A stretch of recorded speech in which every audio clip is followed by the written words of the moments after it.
Hello, welcome, and thank you for joining us on this edition of News 2. I'm Sandra Gubansing.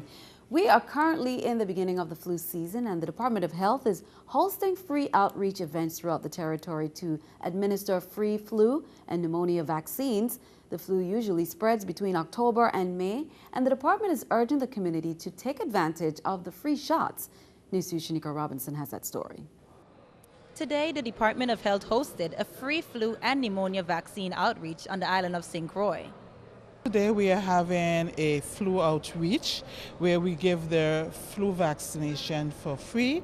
Also, we offer the pneumonia shot for those who are in need of pneumonia vaccination. The flu is a contagious disease that spreads around the United States every winter, usually between October and May. The flu is caused by the influenza virus and can be spread by coughing, sneezing, and close contact. This is a season, and prior to any epidemic or anything, we are federally funded, and the federal government do offer free vaccine, and so we're mandated to go out into the community and do outreaches like this. The Department of Health will be hosting several outreach events throughout the territory for the remainder of the year. On Friday, November 22nd at the Charles Harwood Complex on St. Croix from 9 a.m. to 3:30 p.m. We're going to be having our next flu outreach on November 22nd at the Royal Leicester Snyder Hospital lobby, and we'll be offering flu vaccines as well as pneumonia vaccines for free. And we're also planning an outreach on St. John on December 12th, and it's going to be at Morris de Castro Clinic. We'll be in Sunny Isles the first week of December. I think that's the 6th or 7th. It's a Friday. That will be National Influenza Week. So we'll be having another big outreach, and we'll be offering the flu vaccination and the pneumonia shots for free. You are asked to bring your immunization card if you have one, and seniors are asked to bring their Medicaid card as well. Shaniqua Robinson, News 2. For more information about these community outreach and their locations, you can call the Department of Health on St. Croix. That number is 773-1311, and on St. Thomas at 774-9000. Well, 36 missionaries from the AME International Ministry have been on St. Croix for the last week, along with revivals. They've held medical clinics and provided free screenings to the community. They've brought $20,000 worth of medicines to the Frederickstead and Christiansted clinics and have gone door to door to minister to the public. Tonight, they will be holding a candlelight vigil at the St. Luke's AME Church in Grove for people lost to violence. Here to do mission work, really, we're here to lead people to Jesus Christ. That's what we're here. We're here to be a help to this community, to this island, to the churches that we've come in contact with and that we've developed a friendship and a fellowship with. We've also brought medicines, about $20,000 worth of medicines. That will end up, after we've done the 3 or 4 medical clinics, that will end up in Frederickstead Health Clinic. We've brought clothing to distribute. We've brought Bibles and other literature to distribute in an effort to help people know that God is real. We're having a vigil in honor of all the youths that were shot in these communities. We've asked the parents to come, bring their children. We'll be praying over them, that God would keep them and providing counsel and support so that we can see what we can do to reduce the level of violence in our community. And in other news, innovative telephone customers are experiencing an outage due to another incident of copper wire theft to the company's outside plant facilities on the island of St. Croix. On November 14, 2013, approximately 50 feet of 600 pair copper wire was stolen from Innovative's outside plant. Several customers in the area of Estate Profit were affected by this incident. Now, this incident makes it the 11th occurrence in 4 months. Innovative's technical crews have been on site repairing the damage, and they will continue to work until the Innovative telephone service is fully restored to working order. Purposeful disruption of telecommunication services is a federal offense because it may affect the ability of emergency responders and other individuals to communicate. Innovative has enlisted the aid of both the local and federal authorities in apprehending these perpetrators. Innovative officials are encouraging anyone with information concerning the theft to contact local authorities. Innovative apologizes for any inconvenience this may cause its customers. State insurance commissioners, healthcare companies, and Congress are scrambling, trying to adjust to a sudden change in the Affordable Care Act just weeks before it's supposed to be implemented. Tara Mergener reports from the White House. 157, the bill is passed. House Republicans passed their own fix to the Affordable Care Act a day after President Obama's proposal. Working families across America were counting on this president to keep his promise. The bill, sponsored by Michigan Republican Fred Upton, passed mostly along party lines. It goes further than the president's fix, allowing insurance companies to sell plans to consumers not previously covered.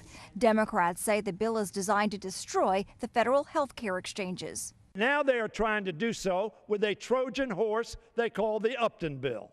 The president is meeting with CEOs of some of the largest health care providers, trying to gain support for his plan to allow consumers to keep their old policies. But many insurers say there's not enough time to resubmit the canceled policies before the Affordable Care Act's December 15th deadline.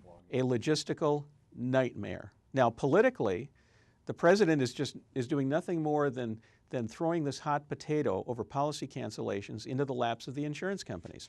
Health insurance commissioners from both Washington State and Arkansas have said they will not allow health care providers to offer canceled plans to consumers. Tara Mergener for CBS News, the White House. And keeping our eye on the economy, American Airlines says it will list its shares on the NASDAQ after completing a merger with U.S. Airways to become the world's largest airline. American's parent company, AMR Corp, had been listed on the New York Stock Exchange. Comcast, America's largest cable provider, will reportedly start selling movies and TV shows through its set-top boxes. The company already rents content to its customer and will be taking a bite out of a market that has been dominated by Apple's iTunes. This is the New York Stock Exchange with Scotiabank Stock Market Watch. The Dow, Nasdaq, S&P all up. The Dow 85, Nasdaq 13, S&P 7. Coming up on News 2, the third annual Joy Fest kicks off this weekend, starting with a free family fun day at Syncro Educational Complex on Saturday. Find out more about what this celebration. As recovery efforts continue in the Philippines, Lieutenant Governor Gregory Francis is encouraging Virgin Islanders to support the disaster relief efforts for the Philippines. Francis encourages residents to support the relief efforts by making monetary donations to the American Red Cross or other reputable charitable organizations. As Virgin Islanders, he says, we know firsthand how it feels to have survived a major disaster and begin the recovery and rebuilding efforts of our lives, homes, and community. Lieutenant Governor Francis urges everyone to remember the spirit of generosity and compassion that has supported our very own recovery efforts and do what you can to support the disaster relief in the Philippines. The Salvation Army of the Virgin Islands will kick off its annual Red Kettle campaign on November 18, 2013 at 10 a.m. at the Legislature of the Virgin Islands with help from Senate President Sean Michael Malone.